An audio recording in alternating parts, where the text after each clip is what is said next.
Welcome to Trending in Education. Mike Palmer here. Excited today to be joined by Karen Costa, who's a faculty development facilitator. She's been defending online learning, which I have been a bit surprised has been taking a bit of a beating lately. So I'm happy to hear what she's talking about there. We also might talk a little bit about trauma informed education along the way. But before we get to any of that, I want to welcome Karen to this show. Karen, welcome to Trending in Education. I'm really happy to be here. These are interesting, exciting, and timely topics. So I can't wait to get into it. Yeah, dare I say they're zeitgeisty. And yeah, so let us hear your story in your own words. What got you to this point in your professional life? Spit us a yarn, Karen. Let us know how we got to this point in your career. Oh my goodness. I got into higher education in 2002, I believe. I started working at a college access program. It was a Gear Up front funded program. I worked in a high school in Newport, Rhode Island, and a lot of people associate Newport with immense wealth. And I was working in a high school where 80% or more of students had to qualify for free or reduced lunch. Mhm. And my job was to help these amazing high school students gain access to college. And I started to go on college tours with them. That was one of the things that we did. And I just loved being on college campuses. I was just like, I love my students. I love my job, but I want to be on a college campus. And I also recognize that access is only part of the equation. We've also now got to help students succeed once they get into college.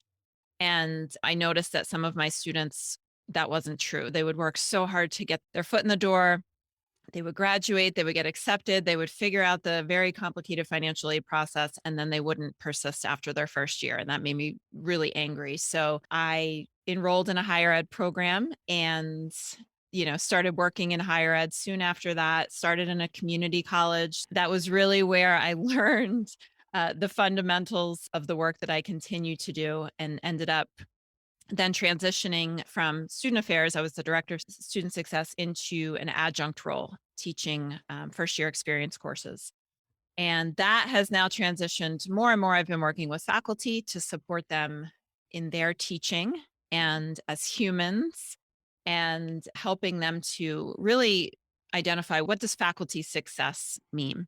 And Mhm. a lot of that has overlapped with online learning, online education, online pedagogy.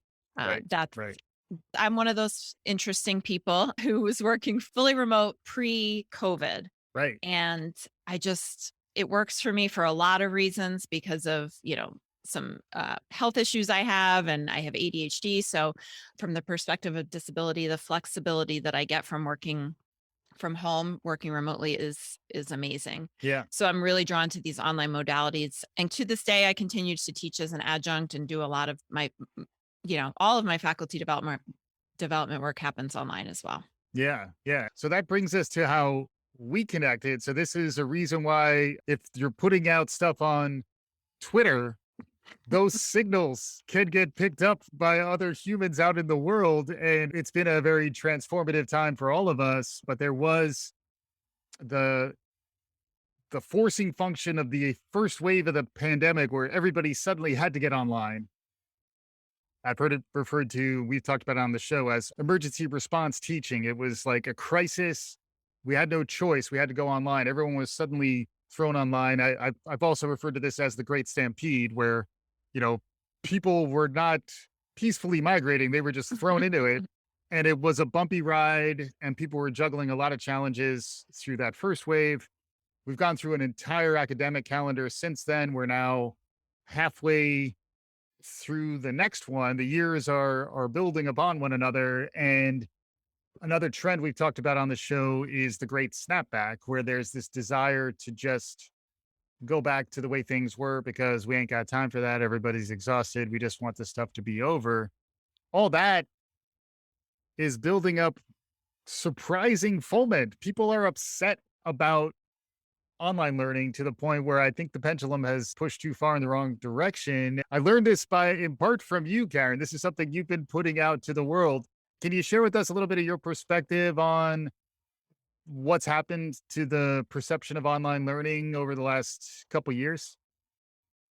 I'm laughing because it's just it's so big. There's a lot of layers to this. So, absolutely there was a stampede is an accurate way to describe it. That said, so I was actually just looking at some data on this. As of 2013, there were 5 million college students who were taking at least one online course and 3 million who were fully online. So, in terms of this idea that, we all had to migrate rapidly from face to face to this emergency remote teaching, I think it's important to put that into the context that millions of students prior to that were learning online. Yep. We don't know. I've advocated for this. We don't know quite exactly how many faculty were teaching online prior to March 2020, the Great Stampede. Mm. I was one of them. Many thousands of faculty were previously teaching online and doing a really good job of it. So, a book I can recommend that I think is important for folks to give some context to this is called Minds Online. Mm. And the author's name is Michelle Miller. As we say here in Massachusetts, she's wicked smart. And she does a fantastic job of going through the research on online learning, which shows that when done well, it is as effective and in some cases more effective Mhm. for student learning and success than traditional in-person learning. So if folks are looking for just really great research, Minds Online is an excellent book that I recommend all the time. Yeah. So important context there. Online learning was done really well. Of course, March 2020 hits and everybody who, all of the millions of students and faculty who had signed up to teach in person were then forced to teach online. And those folks, number one, didn't choose that, right? So there's a big difference between choosing to take or teach an online course and being forced to do it in an emergency situation. And, from a faculty perspective, these folks did not have training, education around online pedagogy, which is, great teaching is great teaching, and teaching online is very different than teaching in person. So what we saw was that folks were really struggling. That said, a lot of people, my fellow online education folks, stepped up and, offered people a ton of support. Mhm. So I ran in the summer of 2020 with some colleagues of mine at Online Learning Toolkit. We ran a boot camp and we brought in hundreds of faculty to teach them about online learning. And they did a great job with it and they started using it in their classrooms and it was going really well because they got the appropriate support. So Right. when done well, Mhm. right? That's Mhm. the key here. Yep. Online learning with the appropriate training, support, education, online learning is as effective, if not in some cases more effective than in-person learning. Yeah. Um, so the backlash, now here comes the backlash. The backlash is that what's going on here is that we're seeing, a mental health burnout crisis in students and faculty. Mhm. And there is this desire to address the cause of that. And because remote learning happened at the same time, it's being used as a scapegoat. There's no data that shows that remote or online learning causes Mhm. any of these mental health challenges or learning challenges that we're seeing. There is a massive amount of data that chronic stress, trauma, and perhaps we'll get more into the trauma stuff, toxic stress, chronic stress, trauma, burnout, those all, again, massive amounts of data that those impact our ability to learn and they impact our mental health. Yeah. So, the idea that people are associating these challenges that we're seeing with remote learning Mhm. or online learning instead of with the global pandemic Right. that is wreaking havoc in society, Mhm. makes you wonder. And Right.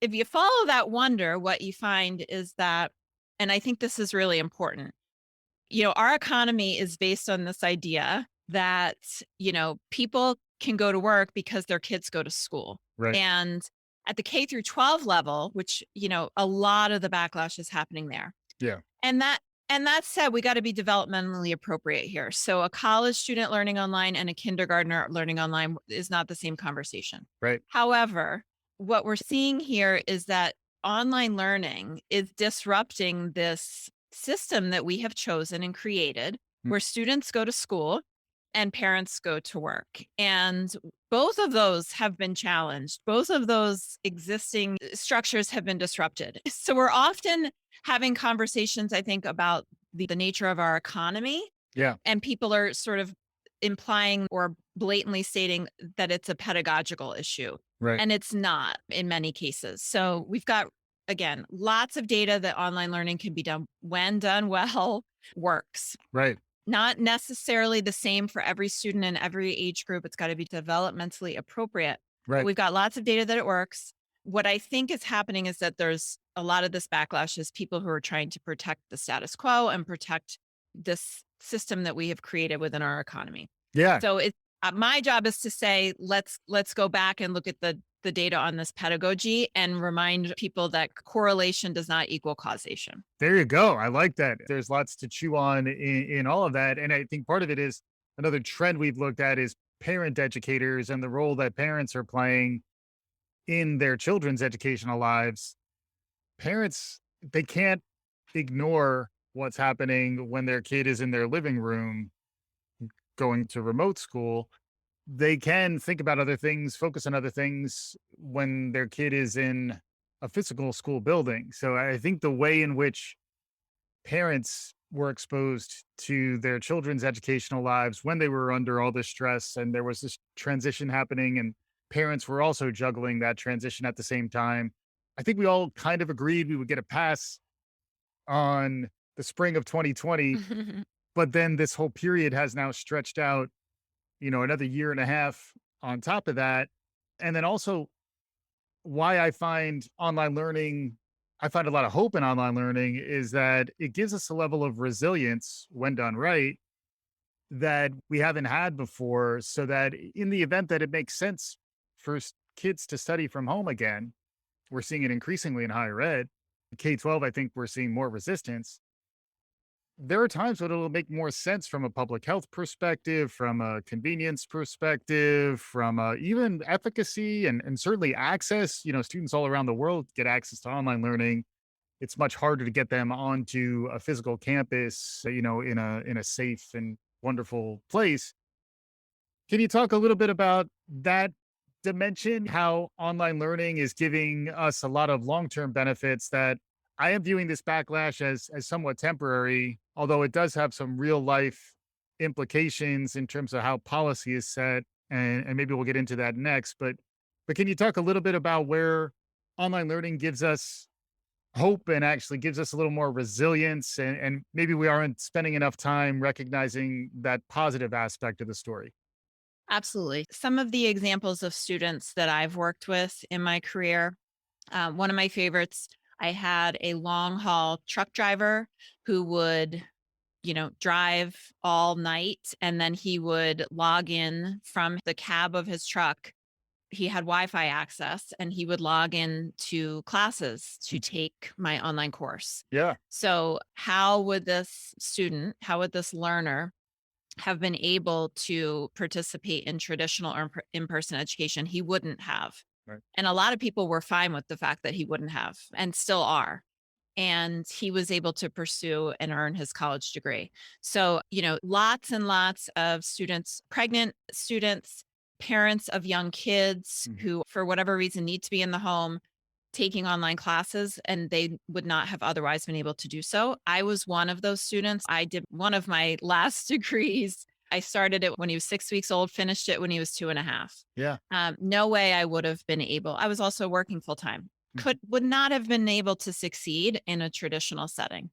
What we've seen during the pandemic, this effect has really been magnified. So lots and lots of stories, particularly of students with disabilities who were able to access and engage in their education in a new way that they weren't able to do with that in-person setting. So one of the affordances, that word is really important, and you'll see it in that book I mentioned, Minds Online. One of the affordances of online learning. So let's throw out the idea that online learning is what you do if you can't do in-person learning. The word affordances invites us to say, what can I do online that I can't do in person? How is online better, right? Mhm. Mhm. And flexibility, the flexibility of online learning is one of its affordances. So I, for example, to take this out of education, right before we got together, I was in a telehealth appointment with my doctor, who, she's doing a lot, as many healthcare providers are, happened to be a half hour late, right? So 2 years ago, I would have been sitting waiting in her office. It would have disrupted my work. Mhm. It would have disrupted my mental health. We Yeah, might not have gotten this podcast episode together. absolutely. Because I really, with the travel time, I wouldn't have been able to be here on time. Yeah. So the flexibility of online learning, particularly for people with chronic health issues and disabilities, Mhm. is one of its incredible affordances that we saw sort of ramped up. As somebody with ADHD, the fact that I can take breaks as I need to, that I can have snacks when I need to, that I can get up, there's so many aspects of this online remote learning and work for my health and ADHD that are really better supported by learning online. Yeah. I'll also mention, I cannot tell you how many I've taught thousands of students now. I started teaching online in 2006. Wow. Every term, I teach their first term course, their first time as a college student, first Yep. time learning Yep. as an online college student. So many students tell me about stories of not feeling safe in the in person environment, being bullied in the in person environment. And they come alive and find that sense of safety and inclusion through online learning in ways that they were never able to do in the in person environment. Yeah. So we've got so many affordances. The other one is, one of my favorites is some people call total participation. When I work with faculty who work in person, they'll say they lead class discussions to get students engaged. And I'll say, oh, was every student engaged in that discussion? And they'll say, no, well, no, Karen, some students volunteered. They had the option to volunteer. So in a classroom of 30 students in a, quote unquote class discussion, you might hear from 5 students, right? The other 25 are sitting there passively, maybe listening, maybe zoning out. Yeah. In an online course, so for example, I just started an online course this week, introductory discussion. Every single student engaged with me. Every single student participated and engaged with me. Yeah. Every single student engaged with their peers. Mhm. Every single student engaged with the course content.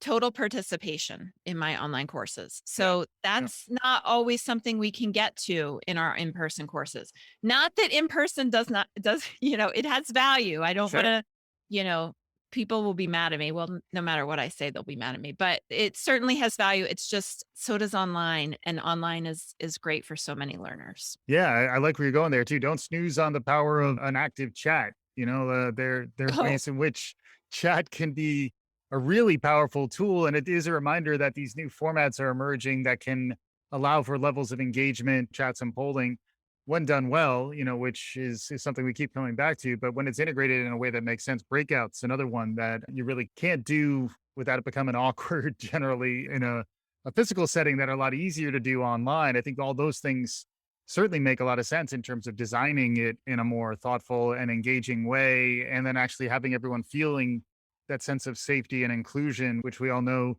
is so important nowadays.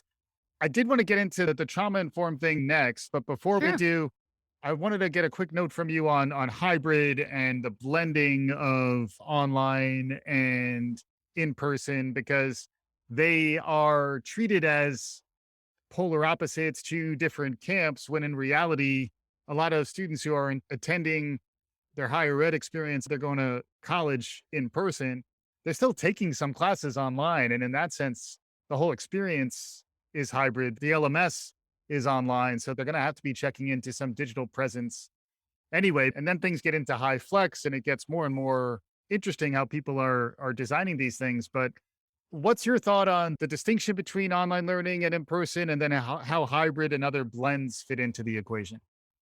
Sure. I guess I'll mention here, these words are just, I'm so careful with terms like face to face, right? We are face to face right now. We're in Zoom. Hmm. And a lot of folks are using face to face to represent the in-person traditional modality. Right. We're at a distance right now, but are we not in person? I'm not here in robot. Right. I'm Right. I'm myself. Mhm. So some of those terms that have gotten tossed around and all mixed up and our heads are spinning, hybrid and high flex, blended, it's all I have a piece that I'm working on called the modality mush, and Nice. it's a lot to process. So, a couple things that come to mind. The first thing that comes to mind is what is the world or the future that we are educating our college students, whatever their age might be? Many of my college students are in their 50s, 60s. What is the world or future that we are educating them for? So, on what planet are we going to argue that people don't need online learning skills or online facilitation skills or online meeting skills? This idea that there should be some pure form of traditional in-person education without any of those elements is just baffling to me, right?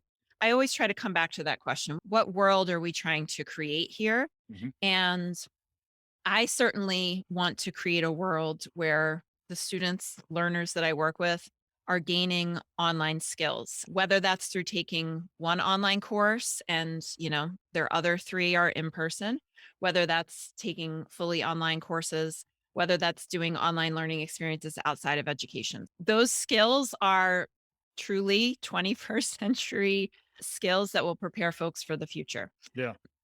The other thought that comes to mind is there's some articles that came out this week about this. We've got to keep in mind when we're designing from a learner experience design perspective, not only what is the best design choice here for our students, but also what is the best design choice for our educators, whether that's teachers, staff, librarians, tutors, classroom faculty. Mhm. One of the things we're seeing is that the hybrid, high flex models that were forced onto faculty starting in March 2020 and done during a raging global pandemic with very little time, very little support, no course releases. Just you have to do this, figure it out because we feel it's what's best for students is really problematic. I can say this burning out your educators is not good for students. Yeah. There are promises to high flex, and I tease high flex and express a lot of concerns about it. And I don't like how it was handled. I don't like that it was really done in a way that really harmed educators. That's Mhm. not good for educators and that's not good for students. Yeah. So, I would just invite people to remember the context, which is raging global pandemic. Yeah. We need to be more strategic in helping people prioritize what really needs to get done right now. We need to be putting well being, mental health first, always, every single time. And some of those models right now, the way they're being used is done in a way that's detrimental to both faculty and students. Yeah. And there's a lot of promise in those models as well. And then that does bring me more to the trauma informed point, particularly from the perspective of the educators who have been another front line in this response to the pandemic where, classes generally continued to run. If they had to fail over to online, they did. And then when many times the policy switched back to now we have to be in person, faculty didn't have a lot of agency in that conversation. They had to go with roll with those punches, although you do see in the walkout in Chicago's school system as an Yep. example of a place where teachers are also organizing to defend themselves and protect their rights. But it is a very complex time, and being more of an advocate for the noble profession that teaching is, being able to understand and empathize and provide the same grace that we're asking our educators to convey to their students. How do we begin from a place where we're giving our educators that grace and empathy to begin with? You also have experience in trauma informed. Is that the right terminology? Trauma aware instruction. Maybe you can help us Sure. navigate some of the language around this as well. But that is a place where, since a lot of what you're doing is working directly with faculty, I imagine the being trauma aware, trauma informed when working with educators, you have to begin with awareness that they may be going through a lot during these times as well. Yeah, great opportunity to pivot to that conversation. So, I do use the term trauma aware teaching, trauma aware education. In the literature on trauma and its impacts on education, there's a model called the Missouri model. Folks can Google Missouri model trauma and you'll come across that. basically, the idea is that the trauma aware organization is one in which people are just starting to understand what trauma is and how it might impact their school or institution. That's trauma aware. Trauma informed is on the other end of the spectrum, and it's what we're working toward. I see. And a trauma informed school or institution is one in which every decision involves a conversation and an awareness of how might trauma and its impacts influence the decision we're about to make. How does trauma that's showing up in our students and educators' lives show up, in what they bring to campus, whether that's online or in person? What's going on campus that might be causing trauma? Campuses are also, they're not these immaculate, perfect, pure places where we go to avoid trauma. Trauma's happening on our campuses and in our classrooms as well. So a trauma-informed campus really weaves that awareness into every decision. So that's what we're working toward.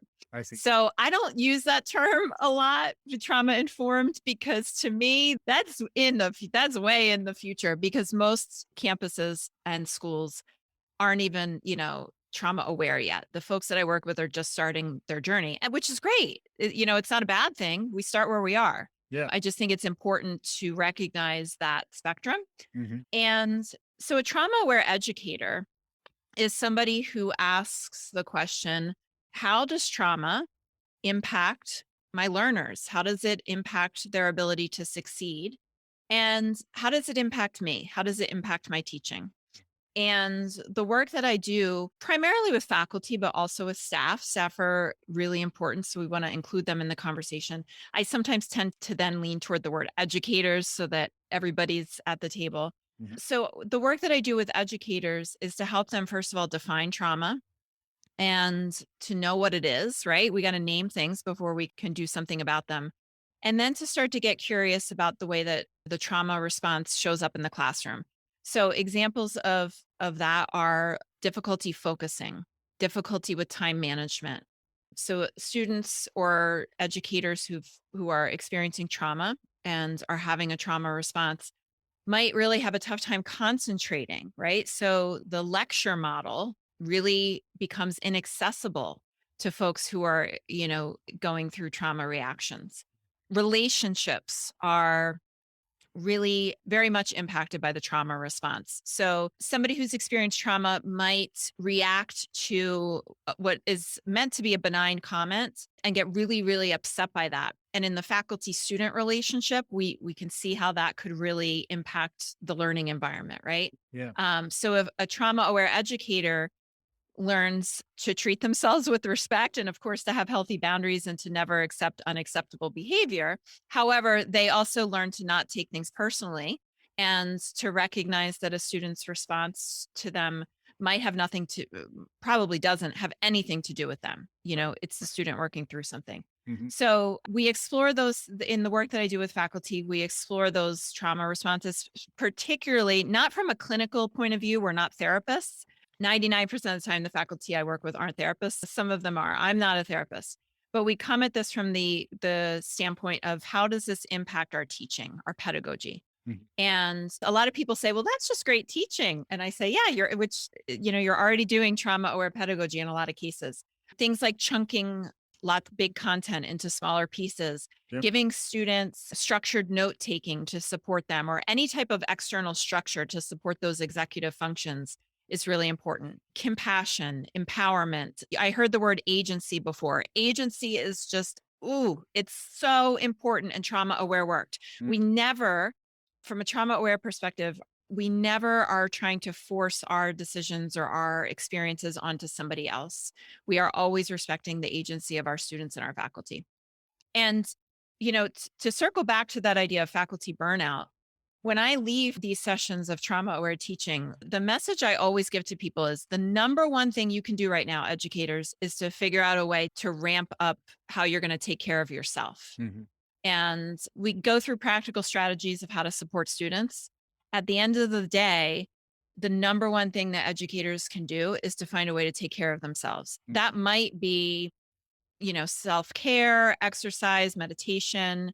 It might be therapy. It also might be speaking truth to power. It also might be raising your hand in a meeting when someone has just made an ableist remark, or somebody has said something that denigrates online education. It might be raising your hand and saying, I don't agree with that, right? Mm. That can be a form of self-care to help address burnout. So speaking up for ourselves, speaking truth to power, holding on and grasping our agency wherever we can, those to me are really the most important parts of being a trauma aware educator. Yeah, it makes sense. It reminds me, on the airplane, they tell you to put the Yeah. oxygen mask Yep. on yourself first. So, Yep. make sure you're okay.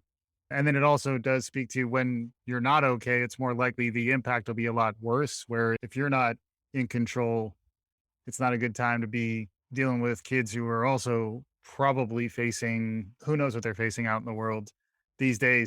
Karen, if folks want to learn more about what we're talking about, where's the best place for them to find you and find what you're talking about? My website is 100 faculty, the number 100faculty.com. Mhm. And I've got lots of free resources, articles I've written, and podcasts I've done about trauma aware teaching. I have a self paced online course that I created with Online Learning Toolkit with the intention of, I do a lot of the standalone workshops. It's a lot to fit into an hour, it's a pretty big topic. So I did create a self-paced online course that people could do on their own time at their own pace. It's a heavy topic, of course. Yeah, And, in recognition that faculty are really hungry for this content, and it's a way to support educators and students. So those are all on my website, 100faculty.com. awesome. Yeah, and good follow on Twitter as well, which is where I was tracking some of what Karen's been putting it. We'll share all that as part of this episode. Now, looking ahead, we are a trend spotting show. What do you see on the horizon? It does feel like there was this initial slam. Everyone had to get into online learning, probably an overreaction, hopefully, and the backlash subsides perhaps over time. Folks, at least in their work lives, getting back to your previous point, are getting much more comfortable with a lot of this technology. So to me, it makes perfect sense that we want students who are being educated to be using the same tools that they're going to use when they're in a workplace in the future. Any perspective on where any of these themes might be headed? Any new trends on the rise that you think folks should be paying attention to? Ah. I tell the folks I work with, I aim to tell the truth about the hard stuff, and hope is hope is a radical act, and I think hope is really important to focus on, what can we do? One of the things I've been telling folks, I don't believe that there is such a thing as post pandemic. My understanding, I am not a climate action expert, but my understanding is that pandemics are one of the symptoms of the climate change that we are now, very much experiencing. And that this sort of instability, whether it's through pandemics or hurricanes or heat waves or floods, There was a volcano that erupted in the yep, Pacific, causing yep, tsunamis. Just a new flavor yep. of something. Right. So that kind of instability is something that we need to plan for. So I don't see the need for responsive, flexible pedagogy, responsive, flexible modalities. I don't see that going away. I don't see that fading away and going back to the way it was. I think that backlash, that we've seen, I think time is and reality to some extent is going to address that. So my message to online educators has been stay the course. You are needed. You will be increasingly needed. Mhm. And speak truth to power and speak up for online education and students and educators. And understandably so. Reality is really difficult right now, so I have empathy for people who want to deny it. Absolutely. But the reality is increasing instability. So I'm really interested in design choices that focus on I'll go back to that word, reality, the reality of our students' lives, our educators' lives, meeting people where they are. So designing and teaching not for some ideal or some fantasy. So much magical thinking out there, right? But designing for the real students that we have in this moment. And I would just encourage again our online our online educators to stay the course. To all of our educators, of course, you're doing such important work. But I really do feel that in this increasing instability, we're going to need more creative, adaptive pedagogies and modalities. There are things that are going to come that I can't even imagine for sure. But certainly mobile learning is AI. I'm like, people think I'm probably an early adopter of things. I'm kind of old fashioned in that I haven't even really dipped my toes into those, right? Yeah, yeah, So I'm sure those are going to bring some interesting changes, both good and bad that we'll need to be paying attention to. yeah, But I think the heart of it goes to preparing for this instability, hopefully addressing the root of that instability. I hope we see more folks addressing climate action. That's, a little bug in folks' ears that's something I have on my radar and I'm working on. And just stay the course. Online learning is important. It makes a huge difference for access and success for students and faculty. And, just it's okay to mute some of that noise and keep doing your good work. yeah, absolutely. Work on your filters, but then also realize that leaning in as a maker, once you understand the tools that are available online, it's a big opportunity. And it is an opportunity. Another trend we've talked about is the great resignation. And there is some real talent leaving the world of teaching in particular. Before you fully exit education, explore other opportunities. Also, if you haven't taught online or thought about the opportunities around that, it is a time to kind of hone those skills to stay relevant, much in the way that you've been able to do, Karen. And then also, how do you stay motivated? Where do you look for inspiration is always something that I ask for folks. And it sounds like you are doing hard emotional work lots of times. In addition, teaching is in fact hard emotional work, but teaching about trauma and teaching folks who are going through all this upheaval in these challenging times is emotional work. Where do you look for inspiration? How do you stay motivated and charged up? So, motivation, inspiration, great question. Before I get to that, I want to mention when I left my full time in person job, that was in 2012. I was teaching part time online as an adjunct, but I left that role and I was looking, this is 2012, so 10 years ago. I was looking for, remote work. I really loved being home. I had a little one at home. There was nothing out there. The job I could find when I would search for remote work was mystery shoppers, the people Right? who go into stores. That was what was considered remote work at that time. And I'm exaggerating probably a little bit, but not a lot. Yeah. There was nothing out there. The number of remote positions, full-time positions with benefits, many of them that I have seen in the past, 6 months, but really the past month is blowing my mind. Hmm. Hundreds being posted each day, almost so many that you don't even know, like you really got to zone in on what you're looking for in a workplace. So for folks interested in that transition, I would just say, there's a lot of opportunity out there to explore. So that's the good thing in the win column. Motiv- Motivation and inspiration. Wow. I don't have any easy answers there. I was somebody, just like I taught online and worked online before the pandemic. I was somebody who was doing a lot of, that personal development work for many years before the pandemic. I'm kind of now grateful for that I've had those hard times before the pandemic. So things like, even when I don't want to go to meet with my therapist and talk about my feelings, I make sure I prioritize that. Little things like writing in my journal every morning and just exercising. Don't always feel like doing it, always feel better after I do it. Connecting with people, for me, that means mostly online, really, really important. My very wise therapist reminds me, and this is something I've learned in other recovery spaces as well, is to focus on what I can do. It's very easy, especially when we start doom scrolling. I do way too much of that. There are so many things that we can't control, and it's really easy to feel that sense of hopelessness and helplessness. Mm. And for me, it's about always trying to zone back in on the little things, what we can do. So if that means taking time off of social media or hugging my dog, it's those little things that help ground me and keep me moving forward. Fantastic stuff. Karen Costa is at Karen Ray Costa on Twitter. The website is 100faculty.com. Really enjoyed this conversation, Karen. Thank you so much. And, everyone listening, take care. Hang in there. All right. We'll be back again soon. If you like what you're hearing, write us a review, subscribe, tell your friends. This is Trending in Education.